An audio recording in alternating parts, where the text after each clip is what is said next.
안녕하세요. 열린 성경학교 8번째 시간입니다. 요즘 우리는 룻기 성경 공부를 하고 있습니다. 지난주 우리는 우리에게 룻과 같은 이가 이미 계시다는 사실을 확인했습니다. 그분은 바로 성령님이십니다. 기억하시죠? 오늘 우리는 룻기 성경 공부 4번째 시간을 갖게 될 텐데요. 오늘의 제목은 애가로 진실하라라는 제목입니다. 기도로 오늘 공부를 시작하겠습니다. 하나님 감사합니다. 오늘도 룻기 성경 공부로 우리가 함께 모였습니다. 하나님 말씀을 차근차근 배우는 시간 통해서 우리 하나님이 어떠한 분이신지, 또한 우리가 하나님 앞에 어떻게 나아가야 하는지 다시금 확인하며 그 말씀대로 살기를 다짐하는 우리가 되게 인도해 주시옵소서. 예수님 이름으로 기도합니다. 아멘. 오늘 함께 나눌 말씀은 룻기 1장 19절부터 22절까지의 말씀입니다. 구약성경 룻기 1장 19절로 22절입니다. 제가 봉독하겠습니다. 이에 그 두 사람이 베들레헴까지 갔더라. 베들레헴에 이를 때에 온 성읍이 그들로 말미암아 떠들며 이르기를 이가 나오미냐 하는지라. 나오미가 그들에게 이르되 나를 나오미라 부르지 말고 나를 마라라 부르라. 이는 전능자가 나를 심히 괴롭게 하셨음이니라. 내가 풍족하게 나갔더니 여호와께서 내게 비어 돌아오게 하셨느니라. 여호와께서 나를 징벌하셨고 전능자가 나를 괴롭게 하셨거늘 너희가 어찌 나를 나오미라 부르느냐 하니라. 나오미가 모압 지방에서 그의 며느리 모압 여인 룻과 함께 돌아왔는데 그들이 보리 추수 시작할 때에 베들레헴에 이르렀더라. 아멘. 여러분들도 그런 경험 있으시죠? 상당히 시끄러운 곳에 가 있는데 이상하게 나를 찾는 이름, 내 이름은 잘 들리는 거예요. 이런 것을 칵테일 파티 효과라고 합니다. 희한하게 내 소리, 나를 부르는 그 이름 소리가 들리는 바로 그것을 지칭하는 현상입니다. 바로 이 칵테일 파티 효과가 나오미에게 일어났습니다. 19절 말씀 함께 보실까요? 이에 그 두 사람이 베들레헴까지 갔더라. 베들레헴에 이를 때에 온 성읍이 그들로 말미암아 떠들며 이르기를 이 이가 나오미냐 하는지라. 나오미와 룻이 베들레헴 거리로 들어섰습니다. 그때 나오미와 룻을 발견한 사람들이 떠들면서 말하는 거예요. 어쩌면 자기들끼리 수군거렸는지도 모르겠습니다. 19절 말씀에 이 이가 나오미냐라고 하는 이 부분을 세번역 성경은 이렇게 번역하고 있어요. 이게 정말 나오미인가? 거리는 나오미와 룻이 지나는 내내 그 소리로 가득 차 있었습니다. 이런 거죠. 오, 이게 누구야, 누구야? 저 나오미 아니야, 나오미? 나오미? 나오미? 나오미? 그들이 자기끼리 수군대는 이야기였을지 모르지만 이 소리가 나오미에게는 아주 똑똑히 들렸습니다. 그리고 나오미는 이 소리가 아주 귀에 거슬렸습니다. 그러면서 나오미가 한 말은 오늘 20절 말씀에 보니까 이렇게 기록되어 있습니다. 나를 나오미라고 부르지 말라. 이렇게 말입니다. 나오미의 이런 반응은 나오미라고 하는 그 이름의 뜻과 관련이 있는데요. 나오미는 나의 즐거운 자라는 뜻입니다. 그러나 나오미는 그렇게 자신의 이름이 불려지는 것이 아주 괴로웠습니다. 그래서 나오미가 요청하는 것은 20절 말씀 그 뒤로 이어지는 말씀이죠. 나를 나오미라 부르지 말고 나를 마라라 부르라 라고 하는 것이었습니다. 이 말은 그거죠. 나는 나오미가 아니고 나는 마라다 라고 하는 건데요. 여기 마라가 나왔다고 해서 마라탕 떠오르지 마시고요. 나오미가 나의 즐거운 자라고 하는 뜻이라고 한다면 마라는 쓰다라고 하는 뜻입니다. 그러니까 이 내가 말하다, 나를 말하라 이렇게 부르라는 것은 나는 이제 즐거운 자가 아니고 나는 쓰디쓴 여인이다 라고 하는 것과 같습니다. 이렇게 나오미가 나를 나오미라 부르지 말고 나를 말하라 부르라 라고 하는 것에 대해 이유를 동네 사람들에게 설명해 주고 있는데요. 20절과 21절입니다. 이는 전능자가 나를 심히 괴롭게 하셨음이니라. 내가 풍족하게 나갔더니 여호와께서 내게 비어 돌아오게 하셨느니라. 여호와께서 나를 징벌하셨고 전능자가 나를 괴롭게 하셨거늘 너희가 어찌 나를 나옴이라 부르느냐 하니라. 아멘. 나오미가 지금 자신을 나오미라고 부르지 말고 마라라고 부르라고 하는 그 이유에 대해서 세 가지를 설명해 주고 있는데요. 20절과 21절에는 같은 내용이 반복되어 있습니다. 하나님이 나를 괴롭게 하셨다. 하나님이 나를 심히 괴롭게 하셨으므로 나는 즐거운 자가 아니다라고 말하고 있습니다. 나오미에게 닥쳐온 이 아주 안타까운 일들, 거듭되는 안타까운 일들을 지칭하는 것입니다. 두 번째는 21절에 있는 내용인데요. 하나님이 내가 비어서 돌아오게 하셨다라는 것이었습니다. 자신이 베들레헴을 떠날 때에는 남편과 두 아들로 가득 차 있었던 사람인데 지금 돌아올 때에는 그 셋을 모두 잃고 이렇게 비어진 상태로 돌아왔다라고 하는 것입니다. 하나님께서 이렇게 하셨다는 것이죠. 세 번째 이유는 21절에 나와 있는 말씀입니다. 하나님이 나를 징벌하셨다라는 것입니다. 치셨다라고 하는 것이죠. 그러니까 나는 나오미가 아니다. 난 즐거운 자가 절대 아니다. 나는 마라다. 나는 쓰디쓴 여인이야. 그러니까 제발 나를 나오미라고 부르지 말아줘. 나를 마라라고 불러줘. 이렇게 나오미가 동네 사람들에게 요청하고 있습니다. 이 20절과 21절 함께 말씀 보시니까 이 부분을 어떻게 좀 생각하십니까? 충분히 이 부분은 나오미에 대해서 나오미가 불평하고 있네. 불평불만하고 있네. 이렇게 읽힐 만한 그러한 내용들이 분명합니다. 나오미는 즐거운 자였었으나 지금 자신이 쓴 자가 된 그 이유를 하나님의 징벌이라고 말하고 있기 때문입니다. 하지만 20절과 21절은 그렇게 그냥 불평하는 나오미를 말하고 있는 것이 아니고요. 이것은 나오미의 애가입니다. 애가라는 이 단어가 혹시 좀 낯선가요? 애가는 슬픈 노래를 말하는데요. 애가는 그냥 노래하고는 좀 다릅니다. 그냥 찬양하고는 조금 좀 차이가 있습니다. 노래이긴 한데 자신의 이 삶의 괴로움을 하나님 앞에 올려드리는 것입니다. 하나님을 신뢰하면서 부르짖는 기도이고 노래입니다. 자신의 삶에 문제가 있다라고 하는 것을 애통해하며 탄식해하며 하나님 앞에 올려드리며 그리고 하나님께 도움을 요청하는 것이 바로 애가입니다. 어떠한 노래가 애가이냐 아니냐라는 것을 판단하는 데 있어서 중요한 두 가지가 발견되어야만 애가라고 말할 수 있습니다. 첫 번째는 애통함이죠. 고통 가운데에서 부르짖고 있느냐. 이것이 첫 번째 조건이고요. 두 번째 조건은 하나님을 향한 믿음이 나타나고 있느냐라고 하는 것입니다. 그러니까 애통함만 나타나서는 이건 애가가 아니죠. 그냥 비탄의 노래 이렇게 되는 것이죠. 그런데 애통해하지만 하나님을 찾고 있다면 그게 애가입니다. 오늘 20절과 21절에는 바로 이 두 가지, 나오미의 애통함과 나오미의 믿음, 이 두 가지가 모두 발견되고 있습니다. 나오미의 애통에 대한 이 부분들은 나오미에게 일어난 일을 말하면서 우리가 확인할 수 있죠. 자신이 어떻게 괴로움을 당하고 있는지, 지금 비어 있다라고 말하는 것, 지금 내가 괴롭고 지금 씁쓸한, 나는 지금 나오미가 아니고 나는 지금 마라다라고 말하는 바로 이것에서 시작하는 것 아니겠습니까? 나를 하나님께서 징벌하셨다라고 하는 건 역시 나오미의 애통을 말하고 있는 것입니다. 20절과 21절이 애가가 되기 위해서는 거기에 나오미의 믿음이 나타나야 되는데 이것이 정말 나타나고 있습니까? 도통 그냥 봐서는 하나님을 원망만 하고 있는데 여기에서 어떻게 나오미의 믿음을 볼 수 있을까요?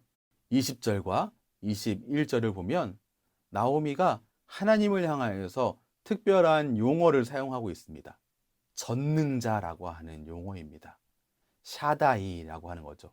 바로 이 샤다이는 어떠한 뜻이냐면 하나님을 무엇라고 고백하냐면 인간을 다스리는 지배자로서 하나님을 찬양하는 것입니다. 그리고 축복을 베풀고 인간의 모든 생사화복을 결정하고 공의를 행하시고 악을 심판하시는 분으로서 하나님을 묘사할 때 사용하는 단어가 바로 전능자, 샤다이라고 하는 용어인데요.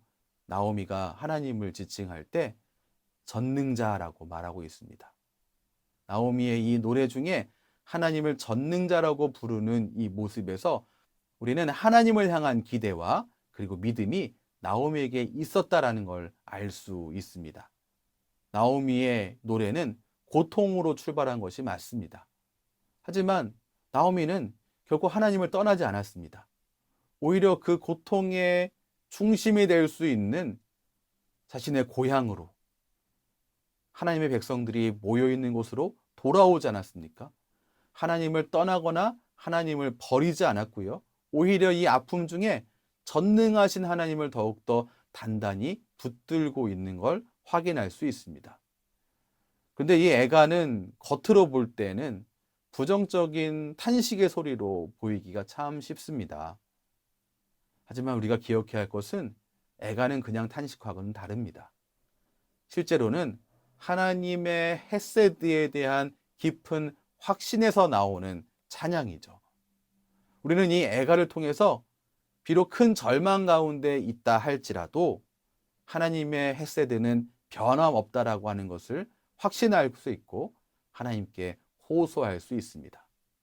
나오미가 탄식 중에 여전히 하나님을 전능자라고 고백하고 있는 것, 이렇게 하나님을 고백하며 나아가게 될 때 하나님의 치유의 손길을 분명히 만나게 됩니다. 시편 118편 5절 말씀은 이렇게 기록하고 있죠. 내가 고통 중에 여호와께 부르짖었더니 여호와께서 응답하시고 나를 광활한 곳에 세우셨도다. 여러분, 하나님은 우리의 부르짖음을 똑똑히 들으시는 분입니다. 우리의 부르짖음은, 성도의 부르짖음, 자녀의 부르짖음은 결코 다른 소음에 묻히지 않습니다. 이름만 들리는 어떤 칵테일 파티 효과가 아니고요. 하나님 앞에서의 우리의 부르짖음은 그 내용까지 똑똑히 하나님의 귀에 들린 바 됩니다. 하나님은 우리의 이 소리를 들으시고 우리의 눈에 눈물을 닦아주시는 분이시며 우리를 다시 세워주시는 분입니다. 비록 왔다 갔다 하는 것처럼 보여도 하나님께 슬픔을 토설하는 것, 이것은 상실을 극복하게 하고 슬픔에서 헤어나오게 하는 아주 중요한 길입니다. 예수님께서 하신 말씀을 기억해 보시겠습니까? 예수님이 이렇게 약속하셨어요. 마태복음 5장 4절입니다. 애통하는 자는 복이 있나니 저희가 위로를 받을 것이며. 예수님의 약속입니다. 하나님을 붙들며 애통으로 나아가는 이, 애가로 하나님 앞에 나아가는 이, 그는 하나님의 위로를 받게 됩니다. 나오미의 탄식은 단순한 신세 한탄이 아니라 애가라는 사실을 꼭 기억하시고 하나님의 사랑에 대한 확신 가운데 하나님을 바라보며 호소하는 기도였다라고 하는 건 역시 놓치지 마시기 바랍니다. 우리가 이 나오미가 부르니 애가를 보면서 해야 할 일이 있는데요. 그것은 바로 우리도 애가를 불러야 한다는 것입니다. 여러분, 시편을 보면요. 시편에는 애가가 찬송보다 훨씬 더 많이 있다는 것 볼 수 있습니다. 찬양은, 기쁨의 찬양은 41개인 반면에 애가는 54개입니다. 왜 그럴까 잠깐 생각해 보면, 정말 살다 보면 여러분, 기뻐할 때보다는 상실감 속에 슬퍼하거나 탄식하고 또한 괴로워할 때가 더 많지 않습니까? 이것처럼 시편에도 불평과 탄식의 노래, 애통해하면서 괴로워하는 것 가운데 자신의 이 삶을 토로하지만 하나님을 붙들며 노래하는 바로 이 애가가 찬송하는 노래보다 더 많은 게 사실 이게 더 자연스러운 건 아니겠습니까? 여러분, 찬양에는 기쁨의 찬양만 있지 않습니다. 애가도 있습니다. 슬픔 중에 하나님을 찾고 놓치지 않는, 애통함과 고단함과 실패 중에 하나님을 바라보며 하나님을 붙드는 애가가 있습니다. 우리는 애가를 통해서 하나님께 좀 나아가는 법을 배워야겠습니다.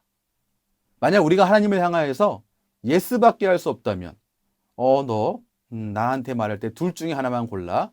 예스 아니면 예스. 이렇게 된다고 한다면 그게 과연 건강한 관계입니까? 하나님 앞에서는 노라고는 말할 수 없다. 그렇다면 그게 어떻게 건강한 관계가 되겠습니까? 하나님과 우리의 이 관계는 피상적인 관계가 아니죠. 그냥 겉으로만 괜찮아 보이는 그런 관계가 돼서는 결코 안 됩니다. 오로지 할 수 있는 대답이 네밖에 없다라고 한다면 그 관계는 깊은 관계가 될 수 없죠. 하나님과의 관계에서 예밖에 대답할 수 없다고 한다면 하나님과의 관계는 거짓된 관계 혹은 위선이 난무하는 그러한 이 겉핥기 같은 그러한 관계밖에 되지 못할 겁니다. 안 좋은 소리도 할 수 없고 서운한 소리도 할 수 없는 이런 관계, 그게 어떻게 건강한 관계입니까? 안 좋을 때는 안 좋다고 말할 수 있고, 속상할 때는 속상하다고 말할 수 있고, 서운할 때는 서운하다고 말할 수 있는 바로 그 관계가 건강한 관계 아니겠습니까? 하나님께서 우리에게 어떠한 관계를 맺기 원하시겠습니까? 하나님 앞에 애가를 통하여서 건강한 관계로 나아갈 수 있기를 바랍니다. 애가를 통한 하나님과의 우리의 관계를 생각할 때 하나 더 나눌 이야기가 있는데요. 그것은 데살로니가전서 5장 18절 말씀에서 시작합니다. 데살로니가전서 5장 18절 말씀 이렇게 기록되어 있습니다.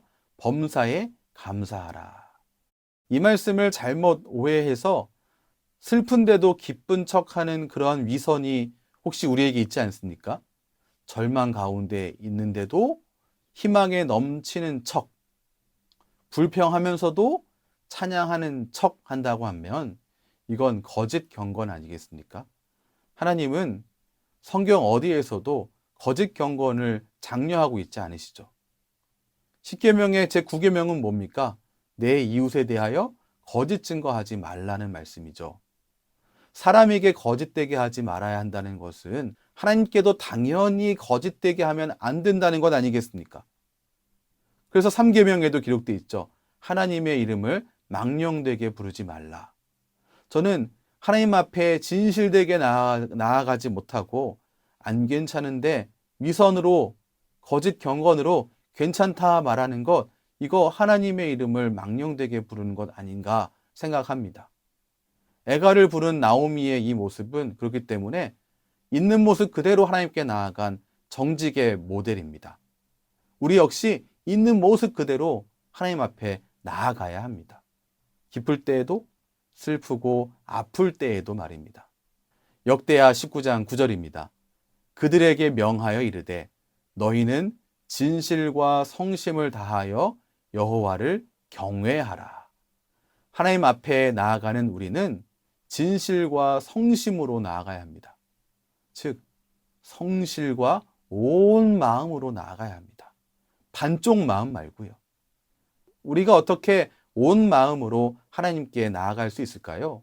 바로 애가를 부를 때 우리의 마음이 온 마음이 될 수 있습니다.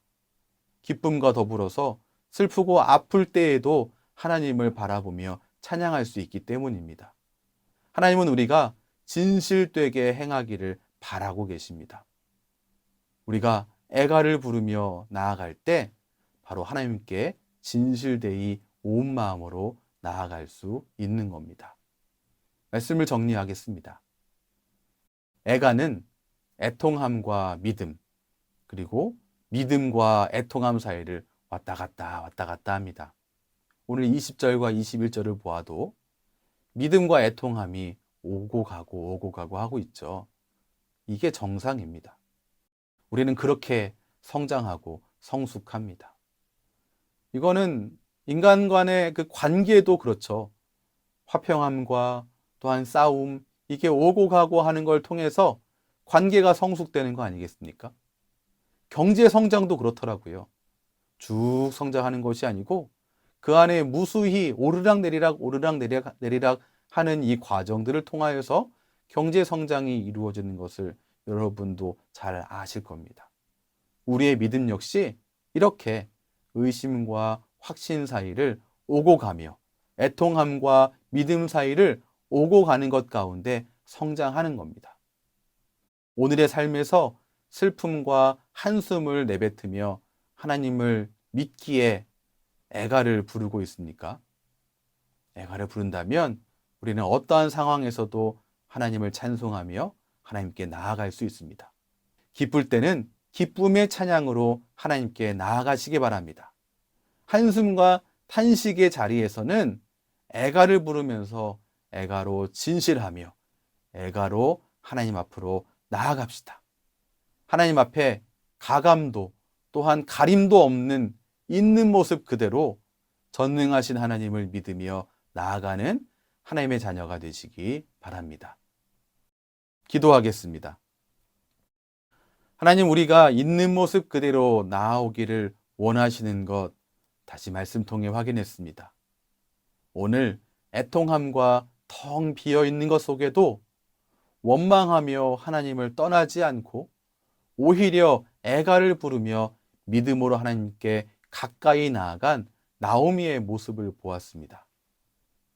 하나님, 우리의 중심에 진실함을 허락해 주시고 하나님께 온 마음으로 나아가는 진실한 자녀, 그게 바로 우리 되기를 원합니다.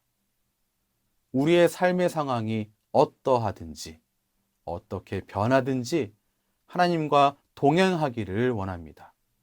삶의 여러 상황들 속에서 그 상황들로 인해서 오히려 하나님을 가까이 하는 우리 모든 하나님의 자녀 되도록 인도해 주시옵소서. 예수님의 이름으로 기도합니다. 아멘.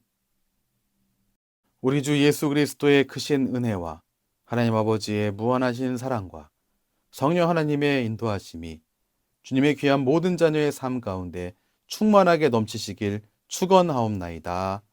아멘. 오늘도 룻기 성경 공부에 함께 해주셔서 감사합니다. 이 한 주도 건강하시고 또한 승리하시기 바랍니다. 지금까지 박민아 목사였습니다. 다음 주에 뵙겠습니다.